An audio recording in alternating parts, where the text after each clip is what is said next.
ಮಾಲಿನ್ಯ ನಿಯಂತ್ರಣ ಮಂಡಳಿ ವತಿಯಿಂದ ಪ್ರತಿ ವರ್ಷವೂ ಸಹ ಜೂನ್ 5ರಂದು ವಿಶ್ವ ಪರಿಸರ ದಿನಾಚರಣೆಯನ್ನು ಆಚರಿಸ್ಕೊಂಡು ಬರ್ತಾ ಇದ್ದೀವಿ. ಅದರ ಅಂಗವಾಗಿ ಮಕ್ಕಳಲ್ಲಿ ಚಿತ್ರಕಲಾ ಮತ್ತು ಎಸ್ಸೆ ಕಾಂಪಿಟೇಷನ್ ಪ್ರಬಂಧ ಸ್ಪರ್ಧೆಯನ್ನು ಹಮ್ಮಿಕೊಂಡು ಬರ್ತಾಯಿದ್ದೀವಿ.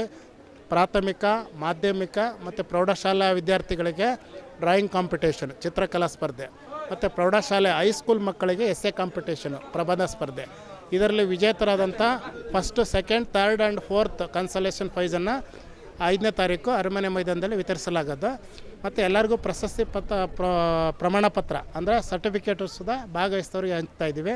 ಇದರ ಮೂಲ ಉದ್ದೇಶ ಏನಂದರೆ ನಮ್ಮ ಶಾಲಾ ಮಕ್ಕಳಲ್ಲಿ ಪರಿಸರದ ಬಗ್ಗೆ ಅರಿವನ್ನು ಮೂಡಿಸುವಂಥದ್ದು.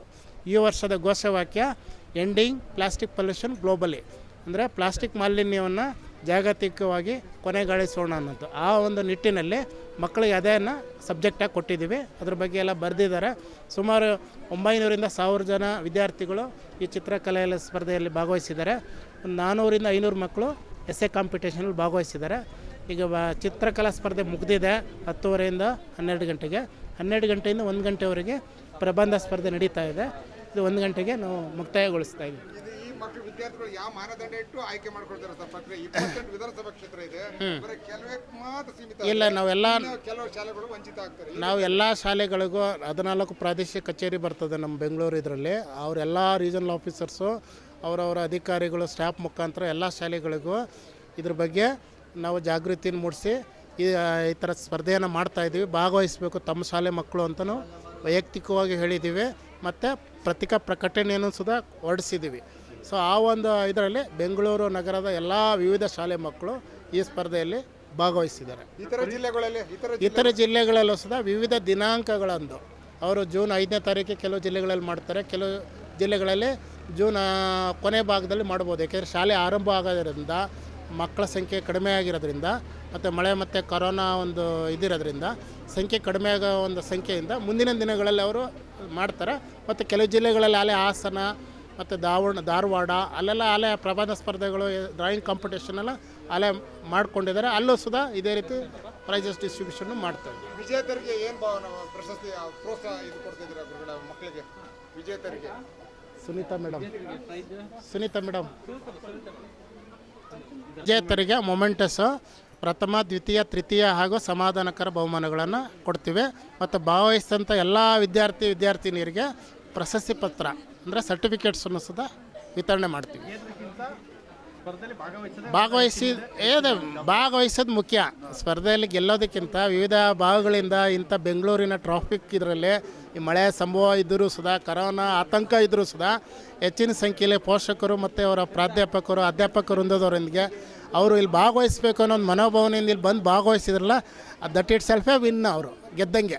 ಇವತ್ತಿನ ಕಾರ್ಯಕ್ರಮಕ್ಕೆ ಉದ್ಘಾಟನೆಗೆ ಯಾರೆಲ್ಲ ಗಣ್ಯ ವ್ಯಕ್ತಿಗಳು ಬಂದು? ನಮ್ಮ ಮಂಡಳಿಯ ಸದಸ್ಯ ಕಾರ್ಯದರ್ಶಿಗಳಂತ ಲಿಂಗರಾಜ್ ಸರ್, IFS ಅವರು ಬಂದಿದ್ದರು. ಮತ್ತು ಹಿರಿಯ ಮುಖ್ಯ ಪರಿಸರ ಅಧಿಕಾರಿಗಳು, ಹಿರಿಯ ಪರಿಸರ ಅಧಿಕಾರಿಗಳು, ನಮ್ಮ ಮಂಡಳಿ ಎಲ್ಲ ಪರಿಸರ ಅಧಿಕಾರಿಗಳು, ಎಲ್ಲ ಹಿರಿಯ ಅಧಿಕಾರಿಗಳೆಲ್ಲ ಬಂದು ನಮ್ಮ ಕಾರ್ಯಕ್ರಮವನ್ನು ಪ್ರೋತ್ಸಾಹಿಸಿದ್ದಾರೆ. ಗಿಡ ನೆಡುವ ಮುಖಾಂತರ ಮತ್ತು ಇಲ್ಲಿ ಮಕ್ಕಳಿಗೆ ಒಂದು ಡ್ರಾಯಿಂಗು, ಎಸ್ಸೆ ಕಾಂಪಿಟೇಷನ್ನ ಚೆನ್ನಾಗಿ ಬರೀರಿ ಅಂತ ಅವ್ರು ಪ್ರೋತ್ಸಾಹ ನೀಡಿ ಹೋಗಿದ್ದಾರೆ. 5ನೇ ತಾರೀಕು ತ್ರಿಪುರವಾಸಿನಿ ಗೇಟ್ ನಂಬರ್ 2 ಅರಮನೆ ಮೈದಾನ ಬೆಂಗಳೂರು ಮೇಕ್ರಿ ಸರ್ಕಲ್ ಹತ್ರ ಇಲ್ಲಿ ಮುಖ್ಯ ಸಮಾರಂಭವನ್ನು ಆಯೋಜನೆ ಮಾಡಿದ್ದೀವಿ. ಇದರಲ್ಲಿ ಯಾರ್ಯಾರು ಬಹುಮಾನವನ್ನು ಗಳಿಸ್ತಾರೆ ಅವರಿಗೆಲ್ಲ ಅಲ್ಲೇ ಬಹುಮಾನವನ್ನು ವಿತರಣೆ ಮಾಡಲಾವುದು. ಮತ್ತು ರಾಜ್ಯಾದ್ಯಂತ 6 ಜನ ಈ ಪರಿಸರದ ಬಗ್ಗೆ ಯಾರು ಕೆಲಸ ಮಾಡಿ NGOಗಳು ಮತ್ತು ಇಂಡಿವಿಜುವಲ್ ಆಗಿ ಆ ಸಂಸ್ಥೆಗಳನ್ನು ಗುರುತಿಸಿ ಅವ್ರಿಗೂ ಸುಧಾ ನಾವು 1 ಲಕ್ಷ ರೂಪಾಯಿ ಕ್ಯಾಶು ಮತ್ತು ಮೊಮೆಂಟೋಸು ಮತ್ತು ಪ್ರಶಸ್ತಿ ಪತ್ರವನ್ನು ಕೊಟ್ಟು ಸನ್ಮಾನಿಸಲಾಗೋದು. ಇದರಲ್ಲಿ ಸುಮಾರು 20ರಿಂದ 30 ಎಕ್ಸಿಬಿಷನ್ ಸ್ಟಾಲ್ಸ್ ಇರ್ತದೆ. ಮತ್ತು ಇನ್ನೋವೇಟಿವ್ ಐಟಮ್ ಆಗಿ ಎಲ್ಲ R&D ವಿಚಾರವಾಗಿ ಪರಿಸರದ ಬಗ್ಗೆ ಯಾವ ರೀತಿ ನಾವು ಮುಂದಿನ ಪೀಳಿಗೆಗೆ ಸ್ವಚ್ಛಂದವಾಗಿ ಪರಿಸರನ ಬಿಟ್ಕೊಡ್ಬೇಕು, ಪರಿಸರ ಮಾಲಿನ್ಯದಿಂದ ಏನೇನು ದುಷ್ಪರಿಣಾಮ ಆಗ್ತಾಯಿದೆ, ಪ್ಲಾಸ್ಟಿಕ್ಕಿಂದ ಏನಾಗ್ತಾಯಿದೆ, ಎಲೆಕ್ಟ್ರಾನಿಕ್ ವೇಸ್ಟಿಂದ ಏನಾಗ್ತಾಯಿದೆ, ಬಯೋಮೆಡಿಕಲ್ ವೇಸ್ಟಿಂದ ಏನಾಗ್ತಾಯಿದೆ, ಮುನ್ಸಿಪಲ್ ವೇಸ್ಟಿಂದ ಏನಾಗ್ತಾಯಿದೆ, ಬ್ಯಾಟ್ರಿ ವೇಸ್ಟಿಂದ ಏನಾಗ್ತಾಯಿದೆ, ಸೀವೇಜಿಂದ, ಅಪಾರ್ಟ್ಮೆಂಟ್ಗಳಿಂದ ಬರ್ತಕ್ಕಂಥ, ಕಾರ್ಖಾನೆಗಳಿಂದ ಬರ್ತಕ್ಕಂಥ ವೇಸ್ಟ್ ವಾಟ್ರಿಂದ, ಇಂಡಸ್ಟ್ರಿಯಿಂದ ಬರ್ತಕ್ಕಂಥ ಹೊಗೆ, ಸ್ಮೋಕು, ಎಮಿಷನ್ಸು, ವೆಹಿಕಲ್ಲಿಂದ ಬರ್ತಕ್ಕಂಥ ಎಮಿಷನ್ಸು, ಮತ್ತು ರಸ್ತೆಯ ಸರಿಯಾಗಿಲ್ಲದೆ ಇರೋದ್ರಿಂದ ಬರ್ತಕ್ಕಂಥ ಧೂಳಿನ ಕಣಗಳಿಂದ ಪರಿಸರ ಯಾವ ರೀತಿ ಮಾಲಿನ್ಯ ಆಗ್ತಾಯಿದೆ, ಅದರಿಂದ ಮಾನವನ ಮೇಲೆ ಹೇಗೆ ಆರೋಗ್ಯದ ಮೇಲೆ ದುಷ್ಪರಿಣಾಮ ಬೀರ್ತಾಯಿದೆ, ಅದರ ಎಲ್ಲ ವಿವಿಧ ಭಾಗಗಳನ್ನು ಒಳಗೊಂಡಂಥ ಛಾಯಾಚಿತ್ರ ಪ್ರದರ್ಶನವೂ ಸುಧಾ ಅದರಲ್ಲಿ ಒಳಗೊಂಡಿರ್ತದೆ. ಆ ಮುಖ್ಯ ಸಮಾರಂಭಕ್ಕೆ ಮಾನ್ಯ ಕರ್ನಾಟಕ ಸರ್ಕಾರದ ಮುಖ್ಯಮಂತ್ರಿಗಳಾದಂಥ ಶ್ರೀಯುತ ಸಿದ್ದರಾಮಯ್ಯ ಸರ್ ಅವರು, ಉಪಮುಖ್ಯಮಂತ್ರಿಗಳಾದ ಡಿ ಕೆ ಶಿವಕುಮಾರ್ ಸರ್ ಅವರು, ಅರಣ್ಯ ಮತ್ತು ಪರಿಸರ ಮಂತ್ರಿಗಳಾದಂಥ ಈಶ್ವರ್ ಖಂಡ್ರೆ ಸಾಹೇಬ್ರವರು ಮತ್ತು ನಮ್ಮ ಮಂಡಳಿಯ ಅಧ್ಯಕ್ಷರಾದಂಥ ನರೇಂದ್ರ ಸ್ವಾಮಿಯವರು ಭಾಗವಹಿಸ್ತಾರೆ.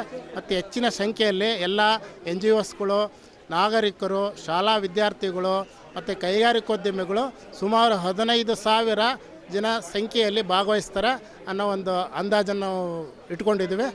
ಈ ಕಾರ್ಯಕ್ರಮ ಇನ್ನೂ ಚೆನ್ನಾಗಿ ನಡೀಬೇಕು ಅಂತ ನಾನು ಈ ಮೂಲಕ ತಮ್ಮ ಮೂಲಕ ಹೆಚ್ಚು ಪ್ರಚಾರನೂ ಕೊಡಬೇಕು ಅಂತ ಕೋರ್ಕೊಳ್ತಾ ಇದ್ದೀನಿ.